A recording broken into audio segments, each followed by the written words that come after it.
Bem, nosso estudo de hoje está na primeira carta aos Coríntios, capítulo 15, versículo 44. Semeia esse corpo animal, ressuscitará corpo espiritual. Emmanuel vem comentar na lição 171 do livro Vinha de Luz, no campo físico. Ninguém menospreze a expressão animal da vida humana a pretexto de preservar-se na santidade. A imersão da mente nos fluidos terrestres é uma oportunidade de sublimação que o espírito operoso e desperto transforma em estruturação de valores eternos. A sementeira comum é símbolo perfeito. O germe lançado à cova escura sofre a ação dos detritos da terra, afronta a lama, o frio, a resistência do chão, mas em breve se converte em verdura e utilidade na folhagem, em perfume e cor nas flores e em alimento e riqueza nos frutos. Compreendamos, pois, que a semente não estacionou, rompeu todos os obstáculos e, sobretudo, obedeceu à influência da luz que a orientava para cima na direção do sol.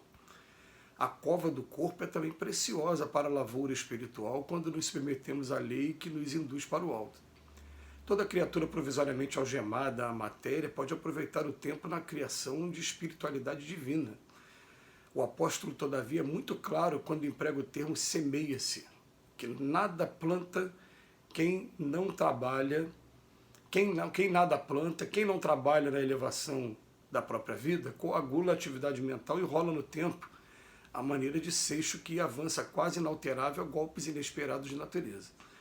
Quem cultiva espinhos naturalmente alcançará espinheiro, mas o coração prevenido que semeia o bem e a luz no solo de si mesmo espere feliz a colheita da glória espiritual.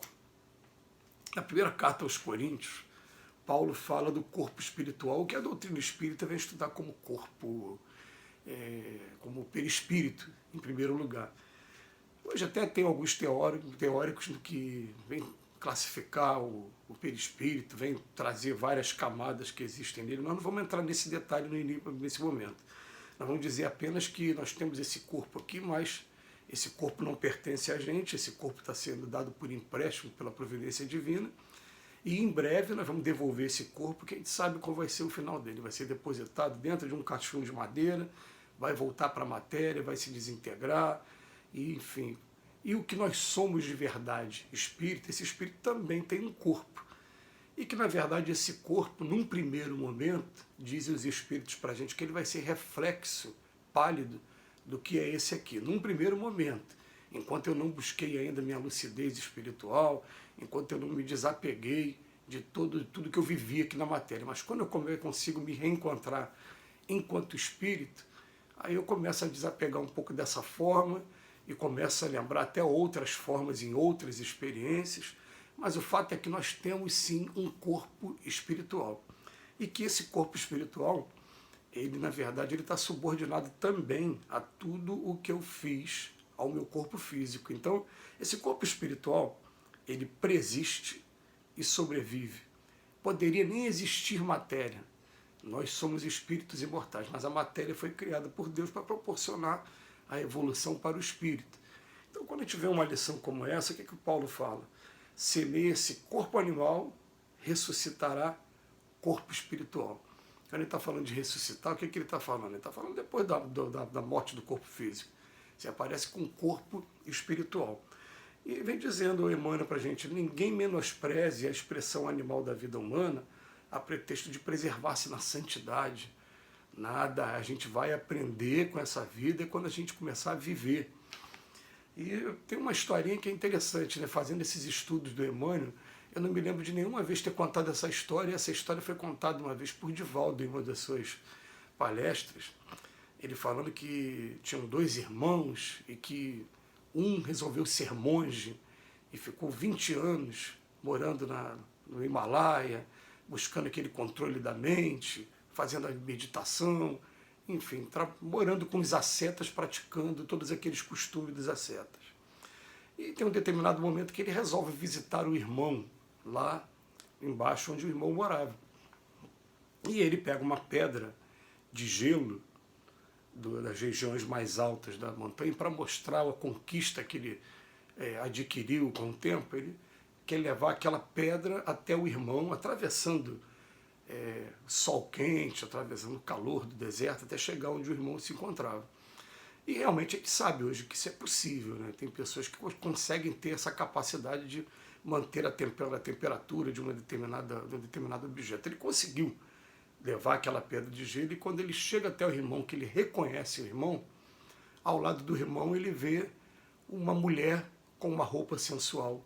Aquela visão da roupa sensual acaba deixando ele atordoado, e o gelo que ele trouxe com todo o trabalho derreteu antes que ele entregasse para o irmão.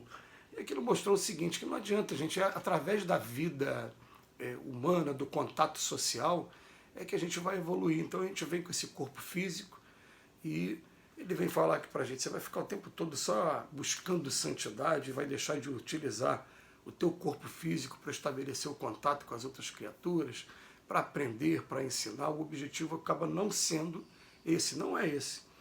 Então ele fala para a gente, a imersão da mente nos fluidos terrestres é uma oportunidade de sublimação, que o espírito operoso e desperto transforma em estruturação de valores eternos.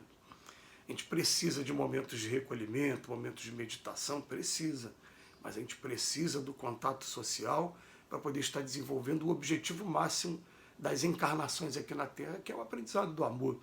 É o amor a Deus acima de todas as coisas, amor ao próximo como a si mesmo. Como é que você vai aprender a amar o próximo mantendo-se distância do próximo?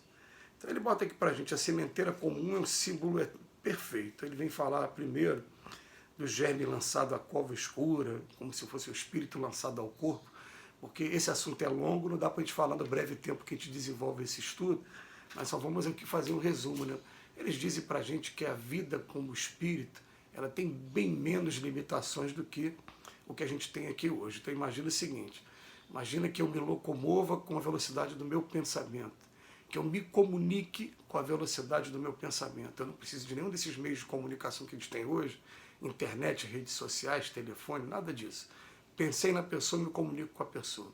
Imagina que isso vai acontecendo enquanto eu estou como espírito, e de repente eu saio da vida espiritual e venho para cá, para a vida material, ficando num corpo limitado, um corpo que me faz experimentar essas sensações da matéria, frio, calor, fome, sede, e que me provoca o tempo todo a tomar novas atitudes, a desenvolver a minha inteligência para poder sobreviver nesse meio. É isso que esse corpo aqui faz com a gente, que faz com que o espírito evolua no primeiro momento. Então, ó, são duas asas que a gente vai desenvolvendo ao longo das nossas experiências. Uma é a asa da inteligência e a outra é a asa da moralidade.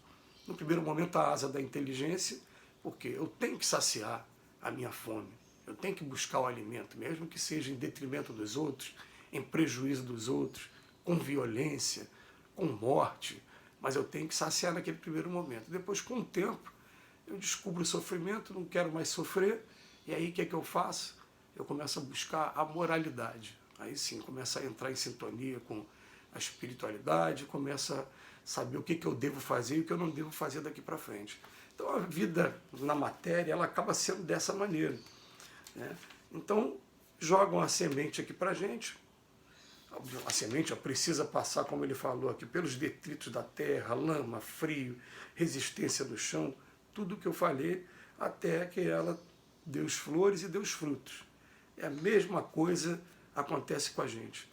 Ele usa aqui, ó, toda criatura provisoriamente algemada. Nós estamos algemados esse corpo aqui, nós estamos presos nesse corpo.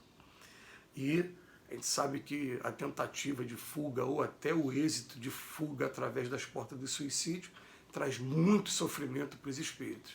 É talvez assim, é catalogado o maior sofrimento, entre os maiores sofrimentos que um espírito pode experimentar. Então nós estamos algemados à matéria e quem sabe o tempo do término aqui dessa experiência é Deus. E ele fala para a gente, olha, é muito claro, quem nada planta, quem não trabalha na elevação da própria vida, o que ele faz? Ele coagula a atividade mental, rola no tempo, a maneira de seixo que avança quase inalterável. Eu falo, quem cultiva espinho vai para espinheiro, mas se você está semeando bem, luz, no solo de semear,